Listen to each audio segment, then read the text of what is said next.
This is Igor Cavalera from Go Ahead and Die and Healing Magic. You are listening to That Metal Interview podcast. Keep banging your head.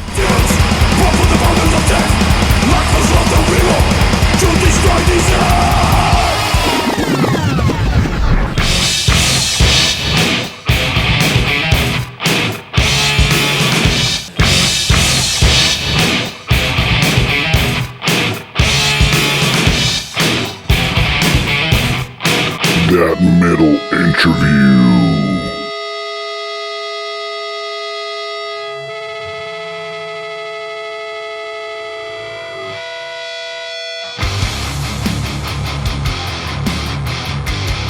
The almighty Cavalera family strikes again. We have as a special guest bassist for Cavalera Conspiracy. As far as the tour goes, the Cavalera albums, re-recorded albums, Morbid Visions and the EP Bestial Devastation.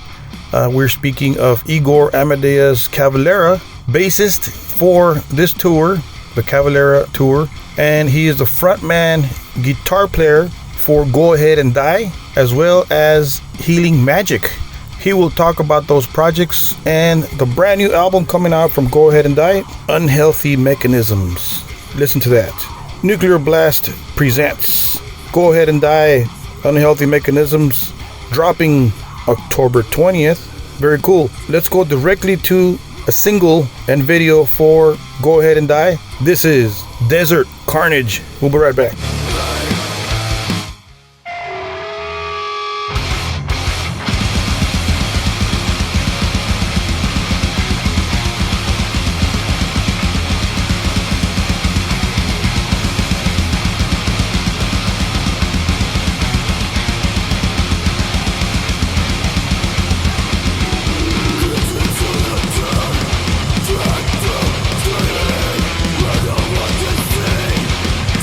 Breath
Who doesn't know the Cavalera family, the Cavalera history, the Cavalera story? It all started with Sepultura back in the 80s with Max Cavalera, Igor Cavalera, Jairo T on the guitar, and Paulo Jr. on the bass. That's the original Sepultura. I believe they had one more guitar player before Jairo T.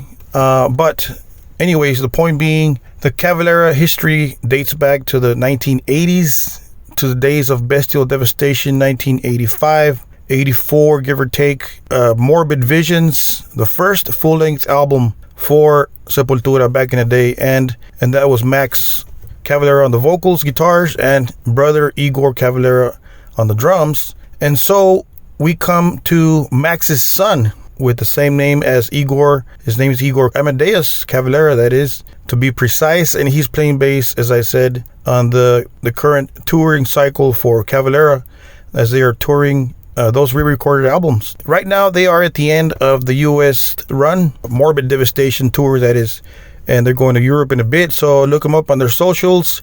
Our guest being Igor Amadeus Cavalera, and he is promoting his brand new album from his band, Go Ahead and Die, in which his dad, Max Cavalera, is one of the guitar players, but most of the vocals are coming from Igor, the new Cavalera blood. Go out and pre-order Unhealthy Mechanisms Nuclear Blast Records. So anyways, enough talking. Let's go and listen to the interview with Igor Amadeus Cavalera. Enjoy. What part of the planet are you at? Right now I'm actually in New York City. I'm currently on tour with Cavalera Conspiracy, playing the Morbid Visions and Bestial Devastation albums. I saw you guys in San Antonio a couple of weeks ago. San Antonio. Oh, awesome. Yeah, you guys are just on point. You guys sound like a machine, man. I just have no words. You guys. Oh, thank you so much. That's nice to hear. How long did you take to learn these songs? Also, did you record these new versions of the re-recordings? Yes, I played bass on the albums, and it probably took me 2 months to learn them. They're crazy songs. They're very crazy songs. Right? A lot of detail. Oh, yeah, definitely. Yeah, it took about 2 months, and then another month of practice before the actual tour. Nice. There's a lot of details that did your dad help you out with a couple of things you might not understand, or did you get it by yourself? I learned a majority of it on my own, but yeah, there was a couple riffs I had to be like, what exactly are we doing here? What do you want the bass to do? Because you can learn so much by ear, but sometimes they might want you to do a specific thing. So yeah, we did work on it together. Wow, what an exciting activity. It's awesome. I wish I had a dad like that, a rock star. Oh, definitely. Yeah, it's fun to work with them on stuff, for sure. Which is your favorite Cavalera song to play live? Right now, probably Necromancer.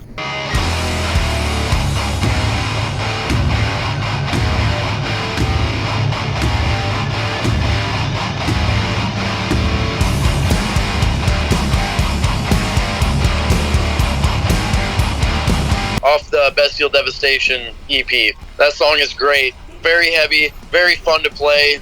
Good headbanging song for sure. So as far as your bass sound, I noticed it's not a clean sound. What do you got on there going? You got a little bit of a fuzz, a little bit of distortion? Yeah, to be honest, it's a pretty simple setup. I use orange cabinets. I use an orange Mini Terror bass head. And to be honest, the fuzz is just a Boss Super Overdrive. Very simple pedal, very old pedal. But it gets the job done, You just crank the gain all the way. Gets a nice, fuzzy, dirty sound. And, I think for this stuff, it needed to be kind of a dirtier bass tone to complement those chainsaw guitars. Yeah, I like that word right there, chainsaw guitar. It's very cool. Definitely. Sounds great. So let's speak of Go Ahead and Die.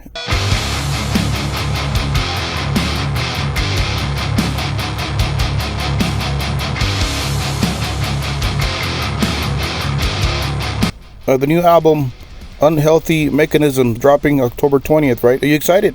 Oh, I'm super excited. Yeah, it's a monster of a record, and it was an absolute pleasure to write it, record it. Everything about it was very expressive and just a very, very fun creative process. I think it's one of the most extreme records I've ever recorded. I think one of the most extreme records my dad has ever recorded. And we really can't wait to unleash it on the world next month. Nice. Who wrote the record? I understand you did most of the producing, or did somebody help you? The majority of it. I had some of the songs I started working on while Max was on tour with either Soulfly or Cavalera. And so some of it I came up with on my own. But he collaborated. He brought some riffs to the table. And I wrote almost all the lyrics as well. So it's a little bit more my end of things on this record in terms of the writing. But Max did contribute. He brought some good riffs to the table. And, the mixture of both of our writing styles is very complimentary. And I know people will enjoy it. I think people are going to lose their shit over this record a little bit. Yeah, for sure. You got some good stuff there. The stuff that I've heard so far is awesome. Where do you get Thank you. Yes, of course. Where do you get your vocal ideas from? Where does the inspiration come from? Is it from Max or from other artists? Personally, my influences were primarily from old crust punk, like Doom and Discharge and stuff like that. As well as lots of death metal and grindcore. Bands like Extreme Noise Terror and Brutal Truth and Terrorizer. Nice. That the mixture of very brutal, low growling with high-pitched screaming and everything in between. And lyrically, this album dives into mental health and, particularly declining mental health. The lyrics really dive into the dark part of the mind. The influences definitely came from the late 80s, early 90s, hardcore punk and crust and grindcore primarily.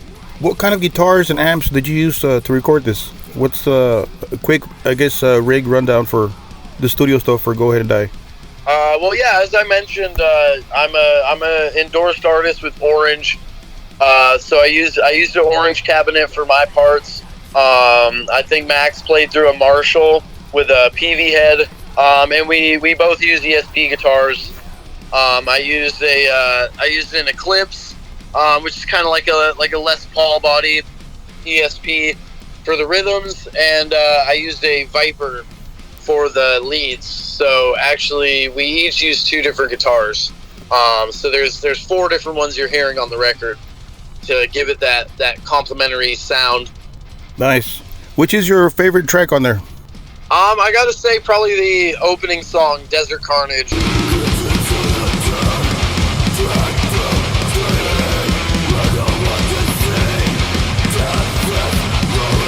I think it was the perfect song to open the record. It really sets the mood for the themes and the sounds that we were going for on that record. That first song is a very good representation of it. To me, that song is just brutal from start to finish.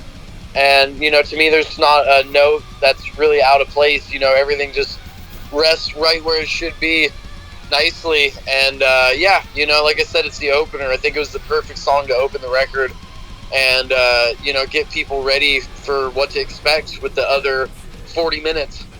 A fan question, will we ever see Go Ahead and Die on the road? Absolutely. Yeah. That's actually a very major priority for us at this point.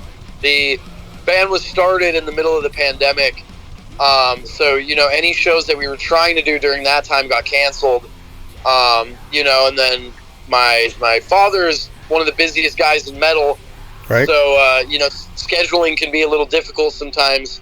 But with the release of Unhealthy Mechanisms, and the Morbid Devastation tours coming to a close at the end of the year, we're planning the first half of next year to tour with Go Ahead and Die very extensively. We're absolutely going to do the States and hoping to get over to Europe and hopefully Latin America and do some worldwide touring as well. So, keep your eyes open. We will definitely be touring a lot next year, and I'm very excited about it. A different subject here. We understand you released a horror novel, Negative Legend. Where did this idea come from? Can you talk about that a bit? Yeah, absolutely. Writing is a passion of mine, just as much as music. It's an art form and a creative outlet that I really enjoy doing. And for me, when I was getting into music, I was getting into punk and metal and post-punk and things like that. Horror was something that I took a very big interest into as a teenager. I basically always had a book anywhere I would go. I was very much a bookworm growing up and pretty nerdy, to be honest. Yeah. But like I said, it's definitely just a passion of mine. And Negative Legend was very fun to create. It's to give listeners a little background. It's basically a supernatural kidnapping story that takes place in a small town in America. And it's an art form that I really enjoy getting to express and getting to work on. And basically, if I'm not working on music, I'm sitting at my computer coming up with scary stories. And it's a big part of my life and something that I plan to continue doing and continue writing and keep publishing books. Wow, that's a different craft right there. That's just kind of like writing a long song, kind of like a movie, huh? Must take a lot of time. Absolutely. How long does that take? It takes a couple years to do each book. Anywhere between 3 and 5 years, depending on how much time I get to write. I think that's one thing I like about it is it's kind of a common medium to songwriting. You know what I mean? It's something that I can do simultaneously, work on both of them at the same time, and it's all storytelling to me. My songs are stories, just as much as the book is. But yeah, like you said, a book is a bit more of a long-term process. Each of those is 50,000 to 70,000 words, right? Where a song is usually 200 or 300. But to me, they have a lot in common because of the storytelling aspect of it. Have you looked into making a movie out of one of your novels? I would love to, but I would probably have to get a Hollywood budget, somebody to back it up for me, so just keeping my fingers crossed on that one. But yeah, I would love to see an adaptation of one of my stories one day. That would be amazing. Let's speak healing magic.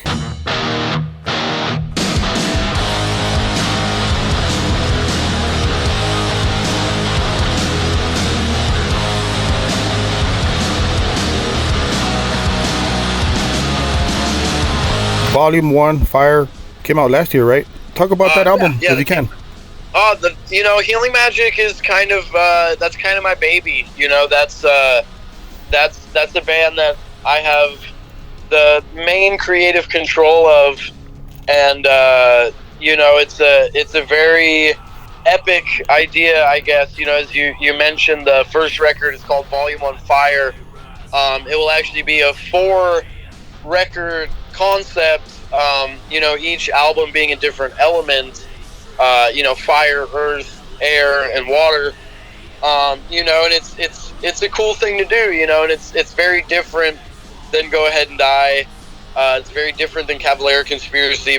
It's very on the sludge side of things. That band takes a lot of influence from the New Orleans scene, bands like Acid Bath and I Hate God, as well as some of the California stuff like Neurosis and Sleep. So it's very different pace. It's much slower. It's a bit more crushing and heavy style. But that's kind of my baby. And we've been playing with that band this year. We've been writing. We have another album on the way that we're hoping to record next year. Hopefully have out next year, maybe by the year after that, depending on how things go. But yeah, Healing Magic is a band that I really love playing, and it's once again, it's another form of art that I'm creating that allows me to have that expressive output, and I'm very excited to keep working on Healing Magic. Wow, you're just a busy guy. Oh yeah, I don't stop. Talk about being born with a passion, right? You have all these ideas. 50,000 words for novel, Healing Magic, Cavalera, Go Ahead and Die. Since at what age did you think, or did you notice that you had this passion and you gotta, you know what, I gotta put this somewhere on paper, or I gotta pick up a guitar, or what? What age was this? I was very young. It's hard to pinpoint exactly, when I really made that full decision. But yeah, I was young. I was 12 or 13 when I started playing guitar. I was 15 when I started writing stories. So it was something that came to me young, and it just came from my influences. To me, all of those things were synonymous, metal, punk, horror, even fantasy, things like that, sci-fi. I took an interest in it all very young. And, it did not take long for me to realize that was what I wanted to do. I wanted to pour my heart into it, pour my life into it, And, at this point, I am quite busy, but it's a happy form of being busy. It's a creative lifestyle, and I'm constantly getting to come up with ideas and work on different things and keep myself busy. And, in a way, that's how I stay sane, is constantly working on stuff. Wow, your parents must be proud. I got two small kids, 13 and 8, and I'd be super proud if they turned out like you, writing novels and bands and guitar player, bass player, vocalist. Awesome. Oh, thank you. I was a rebellious teenager, to say the least, but they were always supportive of the ideas and the stuff that I wanted to come up with, I think being able to share that passion with my dad and, with my mom who manages everything, it's been amazing to be able to keep things in the family. And, they're very proud of me, and that's, that's a good feeling, it's nice to know that they're supportive of what I'm doing. And, they will have my back however they can. Nice. Back to Healing Magic real quick. Some people might not know this is a two-piece band, right? Where did this come from? I know there's White Stripes. There's a two-piece band, right? Was it by accident or by design? It was not planned at first, to be honest. When we first started, we were actually a three-piece. I was playing bass for the band when we started. And, our guitar player was actually from Baltimore. He's a good friend of mine, Travis, who's actually playing with Cavalera now. So me and him were very intertwined through different projects and things. But yeah, when we were starting Healing Magic, he was originally in it, but he ended up joining Pig Destroyer. And, that was a bit of pressure for him and a lot of music that he had to learn. So we had condensed the band to a two-piece for the time being. Our original intentions were to look for either a new bass player or possibly a new guitar player. But once we started jamming as a two-piece, it just felt very natural, and it felt, it didn't feel like anything was lacking. I play my one guitar through 3 different speakers, 2 guitar speakers and a bass cabinet as well. Oh wow. So I was able to achieve this huge nasty sounding guitar tone with just the one instrument. And I think for us, that's part of what gives Healing Magic this cool dynamic, and makes it a very interesting band to watch live. The fact that it's just 2 of us composing so much noise, and just being very, very loud with just a guitar and a drum kit, and that was something that to us it felt very, very cool and very natural and very fun to play that way. That's Johnny on drums, right? Yes, that's Johnny, who just played on the recent Go Ahead and Die record as well. So you mentioned the guitar. You got these different sounds. Did you install some pickups in there and then different input jacks installed in the guitar, or how did you accomplish that sound? No, I was actually I was able to I was able to do it with basically just a what they call like an AB box. So it's a 2-channel pedal that will basically link up to one instrument. So wow. Basically I run a full guitar rig into the A side of it and a full bass rig through the B side of it. And thanks to that pedal, I'm able to play all those cabinets at one time. And it's much more experimental music. It's a little more on the psychedelic, trippy side. Yeah. And I use quite a bit of effects and noise and things like that with that band. Basically I was able to just run a full guitar rig and full bass rig through the one guitar, thanks to that AB switch box. Yeah, I saw some footage on YouTube. It sounds great. It sounds badass. I see no need for a bass player, but that's up to you. Are you still holding auditions for a bass player, or are you going like that with your guitar like that? As of now, the intentions are to just stay a 2-piece. Just because Johnny's one of my best friends, and even outside of music, we get along very well just as people. So I think it would be hard to find a third person that shares that connection with us, that would share that friendship and just that bond that we've kind of created over the years. But you never know, at some point we may introduce a third member, if we happen to come across the right person, or, perhaps even bring in somebody to do, keyboards or samples or something like that. We are open to those ideas, but as of now, we're going to keep things us two and see how it goes. And, only time will tell on that. A little bit about yourself here, Igor. At what age did you realize you had a rock star father, a metal icon? Pretty much as long as I could remember. My parents did as much as they could to bring us on tour with them and bring us to shows. So I was seeing shows as young as 2 or 3 years old, basically being a baby going to shows, before I could even remember. I've always kind of known that he was a musician, and he had a very large following and this and that, and it's basically been my whole life. Wow. And then at what point did you notice you had an awesome uncle that plays drums like that, a beast drummer like that?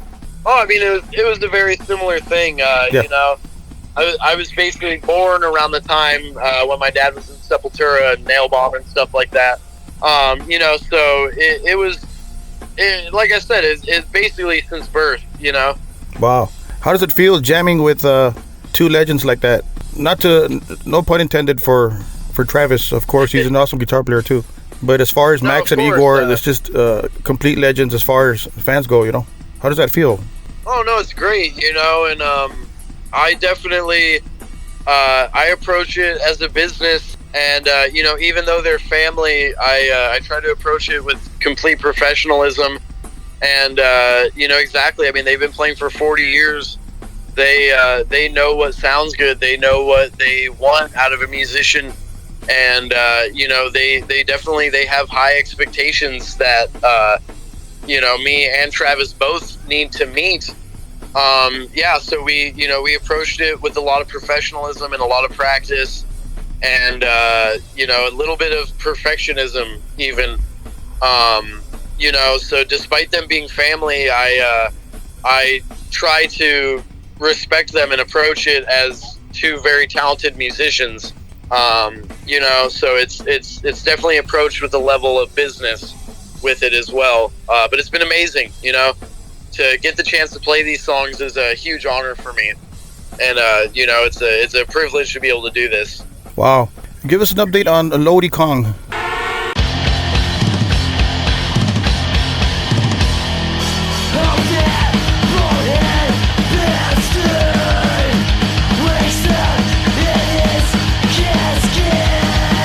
Is that done for, or what's going on there? As far as I'm concerned, Lodi Kong is pretty much said and done. You know, we had kind of broken up back in 2018.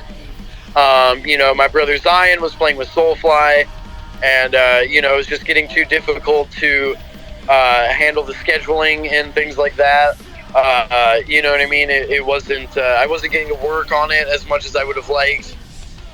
You know, so it ran its course. We were a band for you know, 7 or 8 years or so, and you know, as far as I'm concerned, it's kind of in the past now. What kind of music do you listen to, Igor? Is it just strictly metal, rock, or do you listen to other genres? I guess what's on your playlist, you know? I mean, I quite literally listen to everything. There's not really a style of music that I don't enjoy.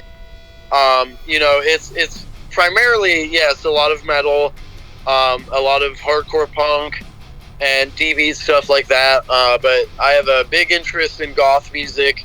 I listen to a lot of post-punk and, you know, dark synthwave kind of stuff. You know, everything from that to hip-hop to, you know, I even like some old-school outlaw country. Nice. You know, yeah, you know, so I pretty much listen to everything. But, you know, my big three are definitely sludge metal, hardcore punk, and goth music. Here's an off-the-wall question. If you could time travel, where would you go to and which year? You know, I would have really loved to see the rise of rock and roll and things like that.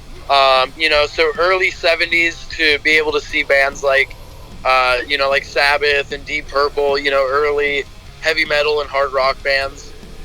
You know, as well as some of the early punk stuff, you know, the New York punk like Ramones, stuff like that.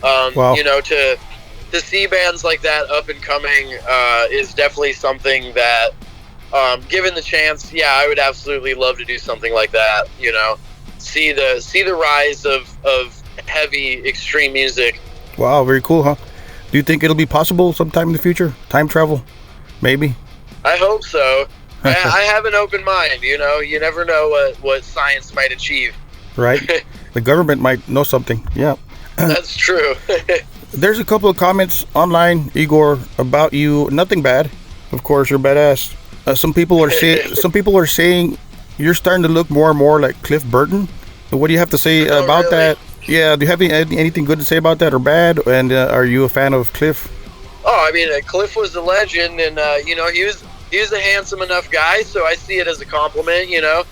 And you know, I think it's one of those things. It's the rocker look, you know, scruffy facial hair and you know, ratty long hair and dirty clothes that you've been wearing for a few days on the road. You know, I think that's just that's synonymous with guys like Cliff.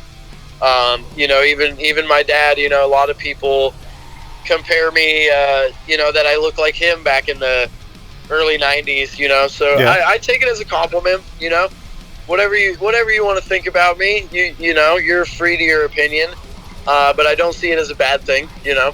Very cool answer. So what's next on your agenda, Igor? What's going on in your life right now? Sound check for sure, stuff like that. After this tour, I guess, what's going on? Yeah, you know, after this tour, we head home for a couple of weeks, and we are off to Europe in November to do more of this Morbid Devastation stuff. So yeah, I get to go home, I get to chill out for a couple of weeks, see my cats, see my girlfriend, and yeah, before I know it, I'll be back out on the road. So, you know, very things cool. are coming up really fast. Very cool, you're a cat person, very cool. Nice. Yep, I love the kitties, yep, they deserve all the love.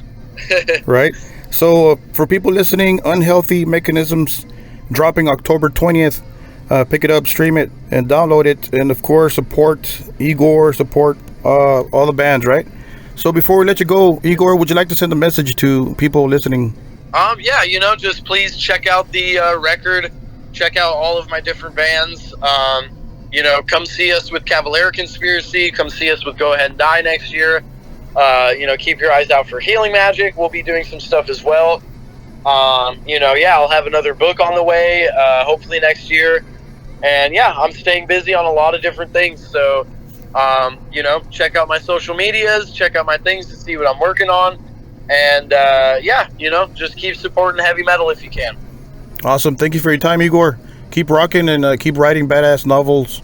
And hopefully we'll see Go Ahead and Die and Healing Magic on the road soon. Yep. Likewise. It was a pleasure to talk with you. And yeah, thanks very much for your time. And hope to see you on the road. All right. Negative Legend is Igor's horror novel that you can find on those markets as we speak. You guys can check that out for the novel fanatics. And this is coming from Igor Amadeus Cavalera, and he's working on another one, as he said. So awesome. Support his projects. Healing Magic Volume 1 Fire. It came out May of 2022. Check that out. That's a two-piece band, as he talked about. And of course, the project that he's promoting right now from Go Ahead and Die, the band with his father Max, dropping October 20th for you guys, for all of us fanatics, that is, as I am a fan too. And I saw these guys in San Antonio maybe like a month ago, the Aztec Theater. I saw Cavalera Exhumed in sight, and they all kicked ass. And Cavalera, I just gotta say, they're on point. They are a beast to be reckoned with. All the Cavaleras, and of course, not to leave out the guitar player who's not a Cavalera, Travis of Pig Destroyer, who is touring with Cavalera on the lead guitar right now.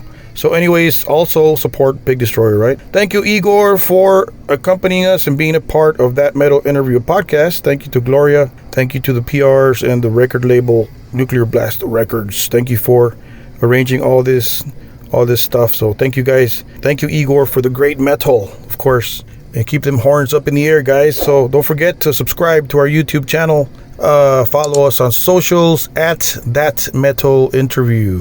Twitter, X, Facebook, Instagram, TikTok. We're under J-Rock's Metal Zone.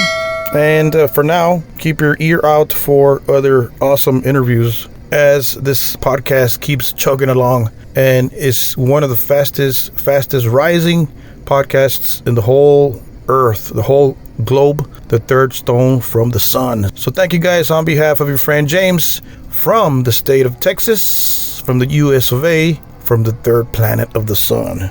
And don't forget to keep it metal.